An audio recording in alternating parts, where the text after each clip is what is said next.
Hi everyone. Today I'm going to discuss 3 reasons why I am stalking the S&P 500 E-mini futures.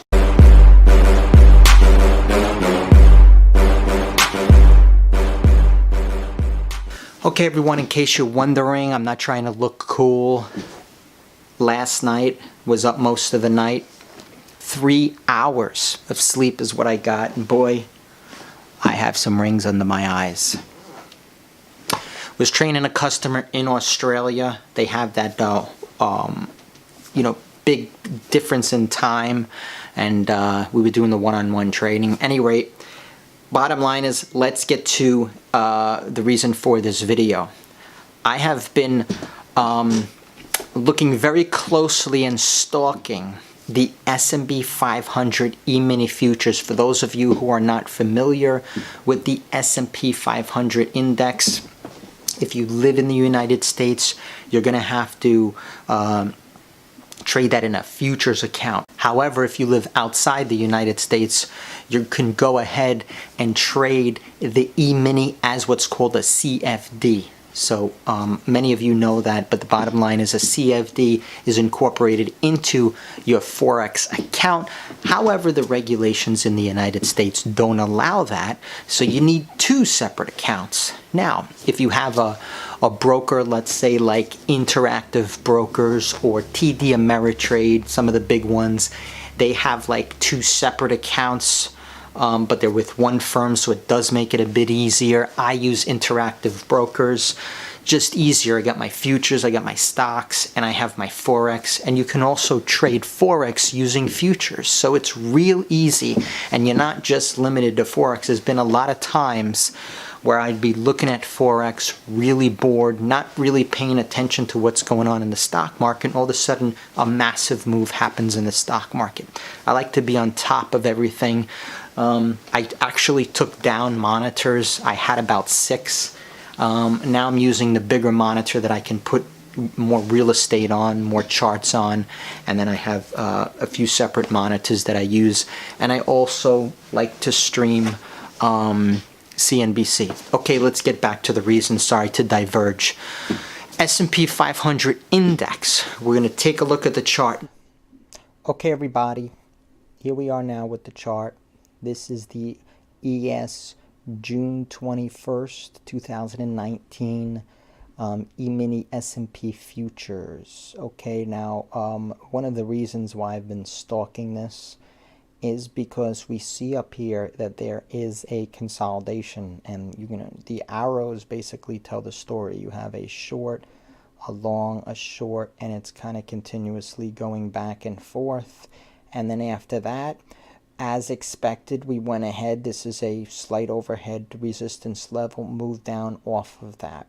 Okay, and then we made our way up. Now, the intriguing thing today was we had exactly how I called it. Now, it doesn't mean, of course, that, you could spend 20 years in the market, and if you think you're going to get most of the calls, it's just, you have to have the edge. Experience absolutely helps. It absolutely pays off doing all your homework in the end, but you can never be sure. Over here, we still have an uptrend. Into the close, we had the uptrend. And then we have that 28, 26 level right here, and that is exactly where we came down today. And that short was taken right around that top area here, and then you saw that candle. Let me just zoom in a little bit more so that everybody can see a little bit better here what I'm talking about.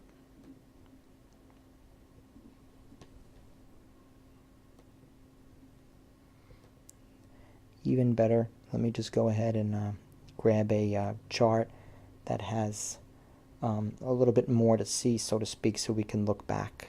All right, 30-minute chart here. This is the overhead resistance. It's drawn on the daily, okay, and it just continues here. And today it offered support. So we moved off of the highs for the day, came down to lows. I was watching and waiting, okay? In case we broke that 28.25, I was going to go ahead and add to my position. But we did not, and what we did was we just consolidated a little bit and moved right back up. right now, my friends, we are bullish. And, you know, as much as one can say, hey, we're nearing some overhead resistance levels on the weekly, yeah, you have to be, number one, I am concerned that the S&P is a bit overextended. Today we had Facebook down the most that it's been in 2019. We didn't really have the NASDAQ. Well, the NASDAQ did that initial move down, and then towards the end of the day, it ended up high. I believe it was 0.38% up, 0.38, and then we had, I believe, 0.37 for the S&P 500. So yes, we still had that relative strength going into the close. Made me a little bit concerned that maybe because we are nearing this key level once again, the highs, I believe we're going to blow those stops, which is going to go above that 2837 level. So right now I'm out, I'm watching, I'm waiting. What kind of a setup am I looking for? Well, that's going to really depend how we are going to look as far as tomorrow is concerned.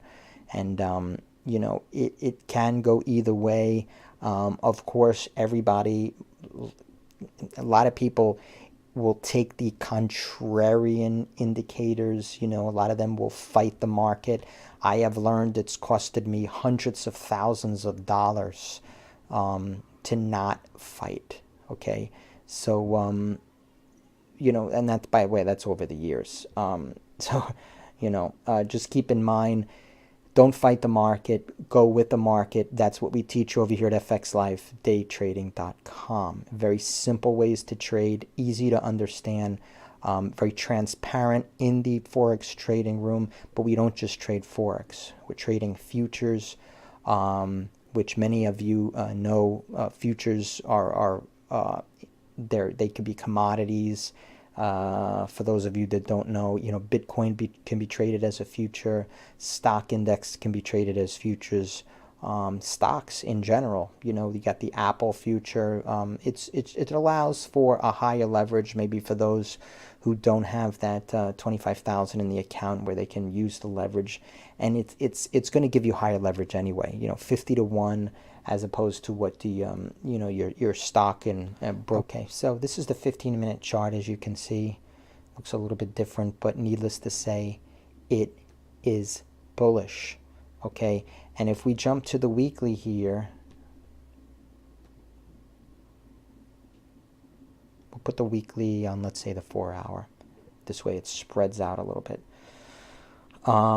You know, this is that overhead resistance that I was mentioning. This is where we came down today. So several times we came up overhead resistance, and then we went ahead and broke there, ran the stops, came back down and retested it. This, in my opinion, is consolidation.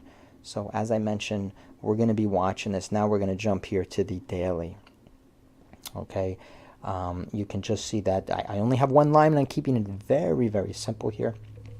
Excuse me. The next level that we're going to be watching, okay, is going to be just a little bit higher. And you can just see right here that that is the 2840 level. So please make sure that you're watching that 2840 level. If we break above that, excuse me, whoa, that's what happens when you stay up all night. There was a customer that was leaving for a few weeks. He wanted to get his one-on-one training in before he left. So again, got about 3 hours of sleep. Just so tired. In fact, after this, I'm going to crash. This way I can be up nice and early for the markets tomorrow morning. Okay, so here's what we have, my friends. I have a 2840 level. Okay. And we have the 2825 level. This is on the S&P. I'm looking at the ES June 21, 2019. And what I'm going to be studying in the next few days is whether or not we are going to come down and start to give a pattern that we are getting tired, so to speak. So 3 reasons I'm watching this. Consolidation, number 1. Okay. Number 2. We are nearing these weekly overhead areas, and we can very well hit and then move lower. So some key areas coming up, not to mention that we have also some news, some sensitive news. There's some talk that there's going to be news about the investigation of Trump coming out. If for some reason that does come out, you can expect the market to move significantly. So that is number 3. So just to rehash here, we have consolidation, we have overhead resistance and support, okay? And we're trading right in between there, which hence the reason why we're getting the consolidation. And number 3, geopolitical news possibly may be coming. When you combine those 3, you may have a perfect storm for a move lower. However, we may very well have a few more days left in this uptrend. For all I know, it could be another week. It is our job as traders to not necessarily visualize, because we don't know what the market is going to do, but to make it a process, to say, hey, I'm going to go long here, I'm going to go short here. I can afford to lose this amount. And if you didn't watch the video that I just made yesterday, go back and watch the video, because it makes a lot of sense and it's so simple. Don't over leverage. Get the ego out of the trade. And then, of course, you get the stop loss. So habits come from being exposed to something over and over again, and hearing. That's how faith comes, okay? If you tell yourself negative stuff, then obviously you're going to think negative. If you tell yourself positive stuff, obviously you're going to think more positive, okay? And, vice versa. I mean, just because you're telling yourself positive stuff doesn't mean that action is going to happen. You have to take action. You have to take the steps in trading in order to make your game better. Treat this like a business, okay? And not like a hobby. Even if it is your hobby, even if you're doing it part-time to see whether or not it's for you, that's wonderful. Test it on demo account. Don't go ahead and trade with your money until you feel that you're ready. All right. Yes, I have been trading over 20 years, and I can tell you the reason I am doing that is because I have, over time, now it's taking me a long time to shake certain habits, so I'm not going to tell you that off the bat I was a profitable trader, because that would be a big fat lie. All right. And even from time to time, as a successful full-time trader, you will find yourself getting into ruts mentally. Maybe it's something going on in your life. Maybe it's a personal relationship that is affecting your trading. When you see that happening, and it will happen, just take a step back. Take some time off, okay? I was having an issue for quite some time where I just wanted to focus on my trading. I didn't want to be a coach. I didn't want to upload videos, and I organized my schedule accordingly. I've gotten so many emails over the course of the last 6 months where I've really taken a step back and just focused on my trading. But the emails, so many sincere emails, asking me to come back, I follow you, how come you're not, sending your analysis? And after thousands and thousands of those emails, I said there has to be a way to make this work. So it's up to you if you want to make trading work. Okay, whatever it is, there's 24 hours in a day. Okay, the billionaire has 24 hours in a day, and so does the homeless person. They have 24 hours in a day. Okay, it depends on you how you are going to go ahead and use that time. If you're in a bad trade, are you going to sit there and not use the time wisely? No, you get out of the trade, you cut your losses, and you go ahead and implement that time in a positive manner to learn from your mistakes. And that's what this is about, learning from your mistake. All right, I want to wish everybody a very happy trading week. I'm so looking forward to seeing what's going to happen with this ES futures trade. Okay, I hope this video helped. I hope this simple video analysis has helped you. And remember, keep it simple. Okay, it could be a very complex business, and I call it a business. Remember, I talked about calling it a hobby or calling it a journey or entertainment. If you're going to trade for entertainment, it's going to be a very, very expensive experience, okay? If you are going to do this as a hobby and not do your research, I will guarantee it's going to be a very expensive hobby. Keep it simple, especially in the beginning. Go ahead and do your demo account, as I was saying before.